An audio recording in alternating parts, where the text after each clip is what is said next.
একটা মেয়ে একটা মেয়ের সবচেয়ে বড় শত্রু, কথাটা আবারও প্রমাণ করে দিল মৌমিতার বান্ধবী। একটা মেয়ে একটা মেয়েকে সব সময় সর্বকাজে হিংসা করে, পড়ালেখার ক্ষেত্রে বলেন, একটা মেয়ে একটা মেয়েকে সব সময় আর চোখে দেখে।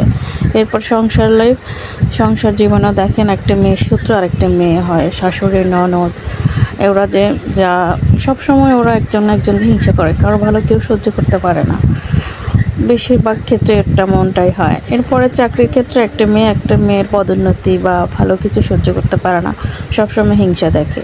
মমিতার বান্ধবীটা কি করে পারলো? ও তো একটা মেয়ে, ও কি করে ওর হাত চেপে ধরে রাখছে যে ওর সাথে যে কর্মকাণ্ডগুলো হলো, যে নৃশংস হত্যাকাণ্ড হয়েছে, ও তো একটাবার ফিল করতে পারতো আমিও তো একটা নারী।